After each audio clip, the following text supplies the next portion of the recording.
Assalamualaikum warahmatullahi wabarakatuh, masyarakat Kabupaten Siak yang saya sayangi, masyarakat Riau, masyarakat Indonesia yang saya cintai. Saya sekarang berada di uh, salah satu pantai di daerah Sanur. Kebetulan dia tetap ngopi di sini, dan saya baru dengar adik-adik kita, anak-anak kita dari Forum Pemuda dan Mahasiswa melakukan orasi melampiaskan ketidakpuasan mereka atas kinerja Bupati Kabupaten Siak yang lebih dari setahun, dan kita berharap ada perubahan di 4 tahun kurang ini, dan bagus. Saya sangat bangga dengan apa yang dilakukan oleh para pemuda dan mahasiswa ini, karena ini bagian daripada rasa kecintaan mereka terhadap negeri ini, dan mereka menggunakan hak kontrol sosial. Dan ini kita berharap elemen-elemen lain akan melakukan hal yang sama dalam konteks positif, konteks kritik, memberi saran, dan yang membangun. Bagi pemerintah daerah, bupati, wakil bupati, para satker, DPR yang dikritik harus berjiwa besar dan mengakui kelemahan. Dan kritik-kritik ini tidak datang begitu saja berupa fitnah, pasti punya penilaian, punya data, punya background mengapa kritik itu terjadi, mengapa adik-adik para pemuda dan mahasiswa ini datang ke Siak melakukan mengeluarkan pendapat di orasi. Itu bagian daripada ketidakpuasan, dan mereka merasa karena mereka punya intelektualitas, mereka terpanggil secara moral. Dan saya berharap yang duduk-duduk di kedai kopi, bapak saudaraku yang punya potensi, bicaralah seperti apa yang kita lakukan saat ini, dan semua orang bisa bicara asal kita tidak menghujat, memfitnah, dan memberi saran, memberi masukan adalah bagian daripada hak kita sebagai warga negara. Sesaudaraku yang saya sayangi, video saya sebelumnya setelah saya detil sekali bicara tentang bupati, bicara tentang wakil bupati, bicara tentang satker, bicara tentang DPRD. Sekarang lebih detil, saya tadi pagi telepon salah satu adik-adik mahasiswa, mereka ya mengatakan, Pak, itu kita harus betul-betul pantau terus, Pak, karena masih ada 4 BUMD yang akan dilakukan seleksi. Yang pertama kemarin saja kita tidak puas dengan salah satu yang diloloskan menjadi Dewan Direksi, yang dengan apa ya pertimbangan alasan yang mereka seperti apa yang saya sudah sampaikan sebelumnya di video. Dan saya sendiri pun tidak bisa menjawab, karena LSM kami sendiri membuat surat resmi beberapa waktu lalu kepada tim pansel menyampaikan background daripada kandidat yang diloloskan ini. Saya pun tidak tahu apa pertimbangan sampai saya minta DPRD mempertanyakan ini kepada tim pansel, kepada bupati, wakil bupati. Dan ini bagian ketidakpuasan dari masyarakat. Dan saya mengimbau kepada tim pansel ke depan untuk betul-benar tidak menampikan atau tidak memperdulikan masukan-masukan dari elemen-elemen masyarakat tentang kandidat yang masuk melamar, atau jangan dianggap angin lalu. Hati-hati, ini bukan zaman penjajahan, ini sudah merdeka, kita sudah bisa memantau, berbicara, dan saya yakin tim pansel pun mau tidur nyenyak, tidak mau direcokin terus-menerus karena keputusan yang tidak mengenakan, dan kemudian yang banyak membuat tanda tanya kepada masyarakat.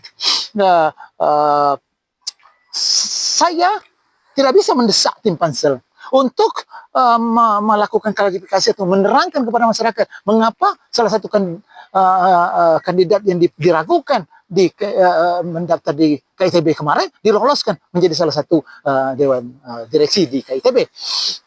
Yang saya bisa bermohon meminta tolong sebagai masyarakat kepada wakil kami adalah dewan DPRD, khususnya di Komisi 2. Ada 10 orang dan bersama 3 pimpinan. Tolong Pak, tanyakan kepada pansel, tanyakan kepada bupati, tanyakan kepada wakil bupati, tanyakan kepada satker yang bersangkutan, mungkin sekda, apa dasar mereka tetap ngotot meloloskan, menunjuk, memenangkan salah satu kandidat dari dua yang dari sejak awal diragukan oleh masyarakat karena track record. Ini yang kita harapkan. Dan pengalaman kejadian yang pertama ini jangan sampai lagi terjadi di 4 BUMD berikutnya, khususnya di PT waktu seleksi direksi utama PT BSP itu andalan. Itu yang kita betul-betul fokus di antara beberapa BUMD.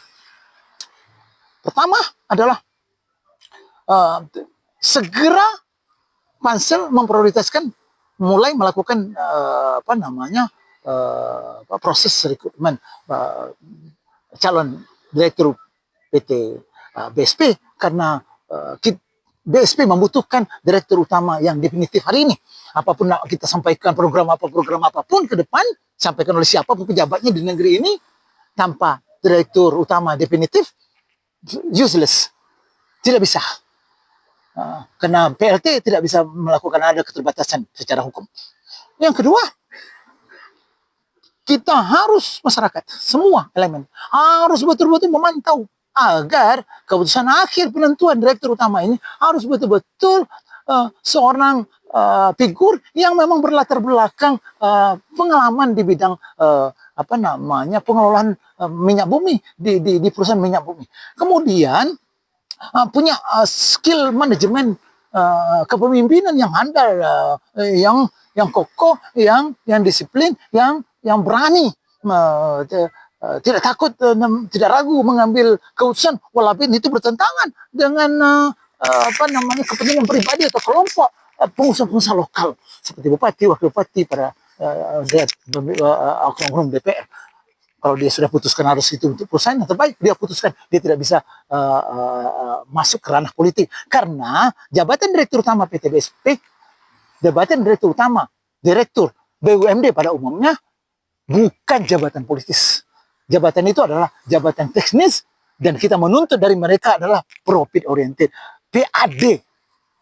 So, yang berpolitik silakan aja pimpinan DPR, bupati, wakil bupati melobi sana sini di pemerintahan. Tapi untuk posisi direktur utama, direktur, komisaris BUMD harus orang-orang yang pembisnis. Mereka berpikir bagaimana untung dan bisa mendatangkan, memasuk PAD setiap tahun. Berikutnya adalah direktur utama harus bisa bekerja sama dengan komisaris utama. Karena komisaris utama refleksi dari perwakilan pemegang saham terbesar. Sekarang kita memiliki komisaris utama yang baru di PT BSP.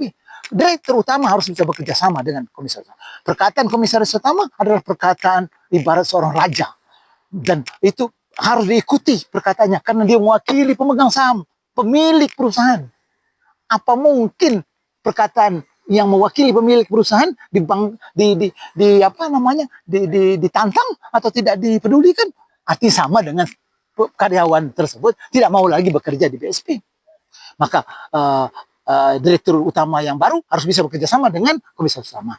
Dan komisaris utama ini tidak boleh direcoki dengan hal-hal politik oleh bupati, wakil bupati, pimpinan DPR, umum DPR. Saya tahu persis figur ini bagus dan biarkan beliau berekspresi mengurus BSP ini dengan baik bersama komisaris utama yang baru, direktur utama yang baru. Kemudian yang ketiga, janji bupati. Semua elemen negeri ini ingin meningkatkan fungsi, membesarkan BSP Zapin. Jangan hanya retorika, jangan hanya di mulut. Harus, saya berkali-kali, harus ini diimplementasikan.